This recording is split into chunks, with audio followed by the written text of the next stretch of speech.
Hi, and welcome to the last installment of the Elder Watch web series Long-Term Care Planning. Today, we'll be talking about how you might be able to pay for things that insurance doesn't cover. Let's get started. This presentation is brought to you by Elder Watch Colorado. We are a 20-plus year partnership between AARP and the Colorado Attorney General's Office that works to fight financial fraud and exploitation of older Coloradans.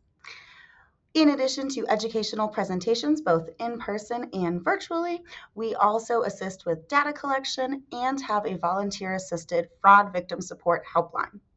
If you or someone you know is the victim of fraud or a scam, or maybe you saw an ad online that seems too good to be true and you're questioning whether it's real or not, go ahead and give us a phone call.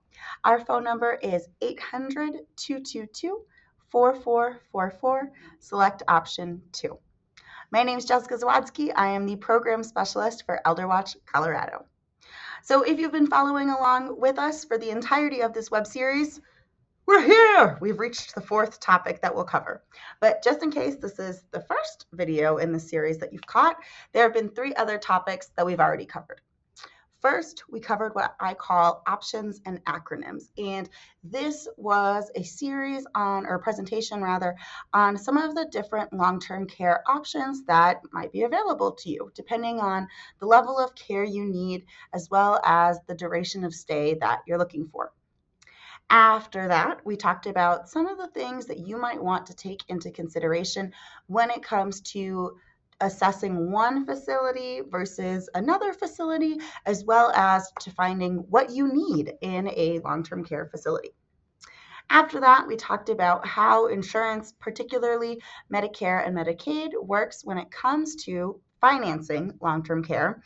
And if you watched that presentation, because there were 2 of them, you might have been surprised that Medicare and Medicaid don't cover everything when it comes to long-term care. So that brings us to today's presentation. How can you pay for things when insurance doesn't cover them? I'm going to tell you all about it. Let's go. Many people assume that insurance programs like Medicare and Medicaid will support the cost of long-term care. But unfortunately, this might not always be the case. Insurance programs are, or at least Medicare and Medicaid, are health insurance programs, so they're intended to cover things that are medically necessary. And unfortunately, depending on where you're staying and which of the options you are leveraging, room and board might not be considered medically necessary. Also, unfortunately, is that room and board are incredibly expensive. Sometimes they are the most expensive component of long-term care planning. So how can you pay for these expenses that are not medically necessary? Today, we'll look into 8 different potential options that might be able to help you with those costs. First, we'll talk about Social Security. Then we'll talk about selling off assets. After that, we'll talk about retirement and investment accounts.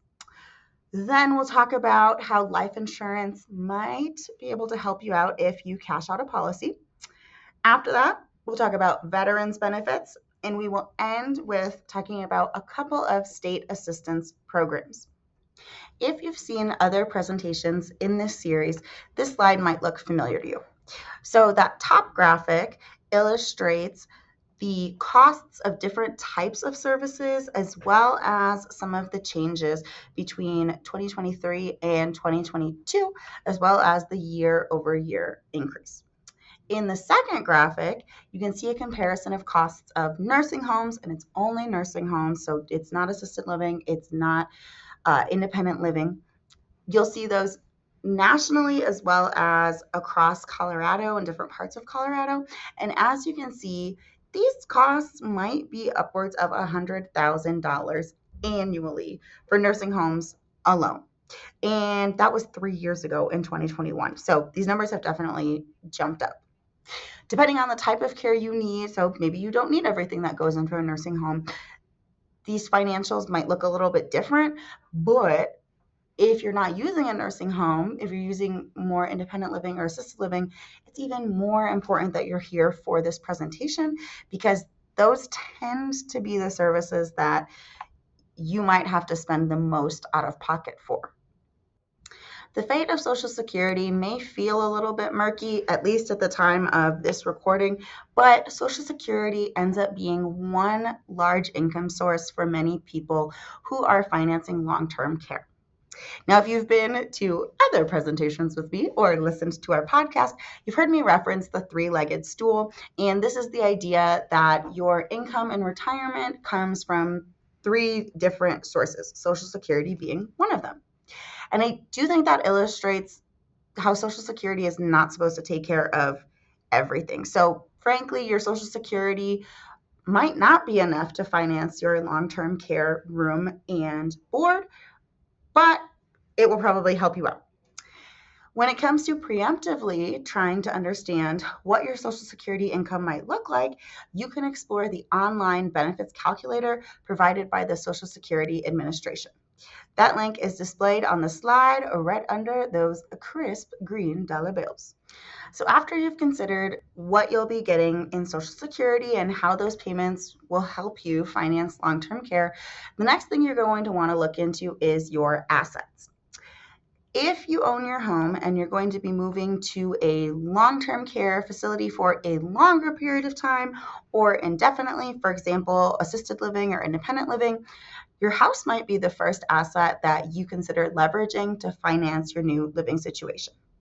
And three options when it comes to leveraging a house specifically are to sell your home, to rent it out, or to consider a reverse mortgage. Now, I am not offering financial or legal advice, so you should definitely review your options with a financial professional before making this big decision. But I do just want to put it out there as a home is often one of the larger assets that individuals who are about to make this transition are working with. Other assets that you may also consider leveraging are boats, motor vehicles, stocks and securities, but we'll talk more about stocks and securities on a later slide. That said, leveraging these assets that maybe you won't be using as much can definitely help you finance long-term care. So with the three-legged stool of retirement income, 401ks, IRAs, retirement savings are also part of that three-legged stool, and they're definitely something that can help you finance your long-term care. Again, I am not offering financial or legal advice, so definitely consult with a financial planner when it comes to leveraging these options, particularly if you're also planning to use Medicaid, because depending on where you live, your retirement savings accounts may be considered an asset. In Colorado, 401ks and IRAs are brought into the calculation when it comes to looking for Medicaid. Additionally, with your 401k and other retirement savings, you want to talk to a financial planner about the frequency with which you should take it out. So, are you going to take it out all at once? Are you going to let it grow? How's that going to go down? Definitely a personal decision. So, find a great financial planner or coach or counselor who can help you weigh through some of those decisions, but know that that's a third resource that might help you to finance long-term care planning. Okay, I think this is the last time I'll say it in this presentation, but I am not offering financial or legal advice. That said, another option for helping to finance your long-term care is investment accounts. And specifically, I'm talking about those that are separate from a 401k or an IRA. And when it comes to these, you might be wondering if you should take it all out at once to finance this care. Should you leverage those funds as needed? And like I said, I'm not offering financial or legal advice, but there's pros and cons to both, particularly when you think about market volatility. Though the market generally bounces back over time, those who are planning to retire right before or during the 2008 financial crisis might understand how scary it can be when you're about to leverage your nest egg and it changes dramatically due to market fluctuations. So it's important to make sure that you think through and talk through this option with a trained financial professional, because there are pros and cons to both letting the money sit there and grow, as well as taking that nest egg out and perhaps moving it into a high yield savings account. But just know that that's just one more way that you can help to finance your long-term care. Okay, I accidentally lied. I do have to say one more time, I'm not here to offer financial or legal advice, but I do want to mention life insurance policies. So, life insurance generally is designed to provide financial protection for your loved ones after you've passed away. But depending on your insurance company and your specific life insurance policy, you may be able to use the policy's cash value to pay for long term care. Sometimes an insurance company will buy back your policy at 50 to 75% of its value, or you may also be able to sell your policy to a third party company in what's called a quote life settlement.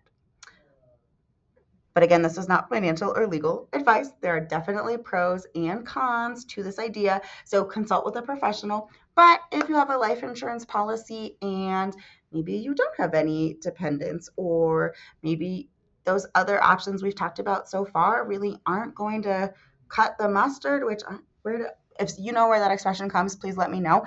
But if you're kind of at a loss, you need long-term care, maybe you don't have dependents that are going to be depending on this policy, it could be worthwhile to check this option out, but definitely consult with a financial planner and or get legal advice before you pursue this option. Long-term care insurance, if you have it, can be very helpful for financing long-term care. And long term care insurance is coverage that provides nursing home care, home health care, and personal or adult day for individuals age 65 or older or with a chronic or disabling condition that needs supervision. Long term care insurance usually covers all or part of assisted living facilities and in home care. And this might sound great, but the problem with long term care insurance is that for one, according to some, it is decreasing in its prevalence. And for two, depending on when you start your policy, your costs might be a little bit different. You also have to have one of these policies before you need long term care. You can't adopt this policy once you're already in a facility. Many experts suggest looking into this option in your mid 40s to 50s because, like I said, you'll need to have the policy before you need the long term care. This type of insurance also tends to be less expensive if you purchase it when you're younger.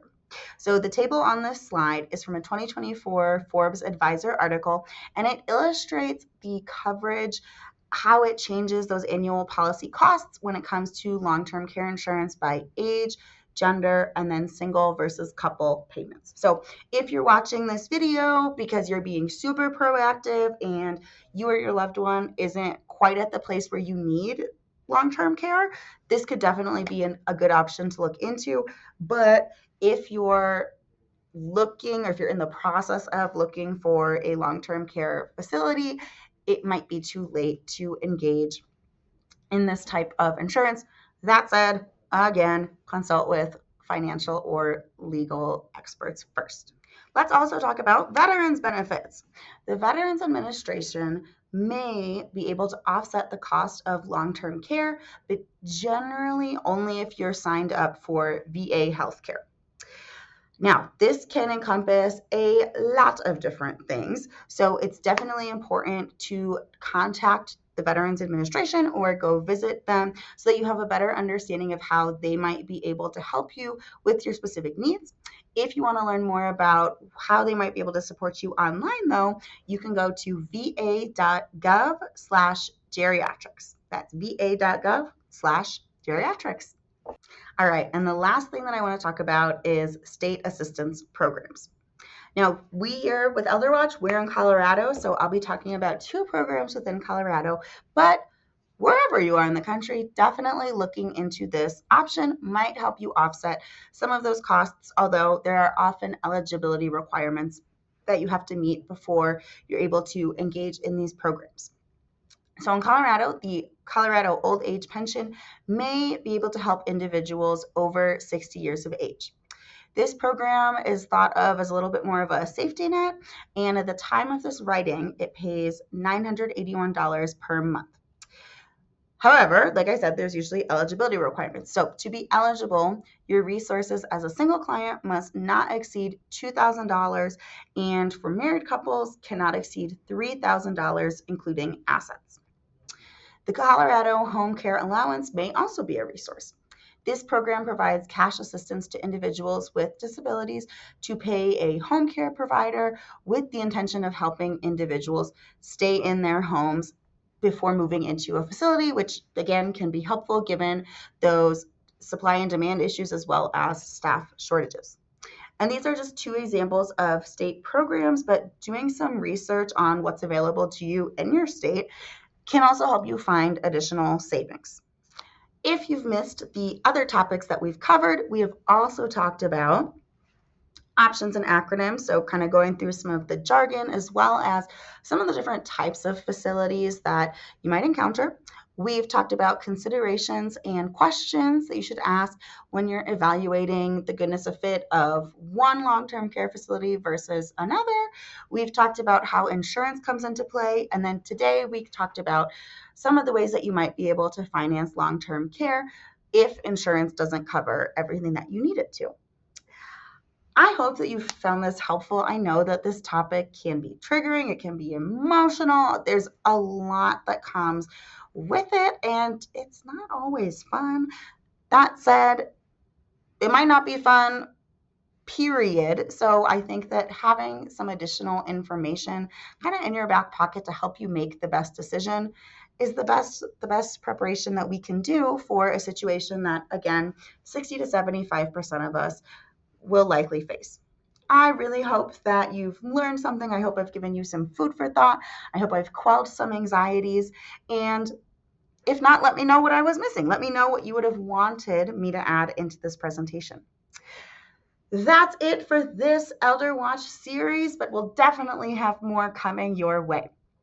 My name is Jessica Zawadsky. Thank you so much for joining me. I am the program specialist for Elder Watch Colorado. We'll see you next time, and let us know what you think. And if you have any other ideas, questions, thoughts for content, we're listening. Thank you.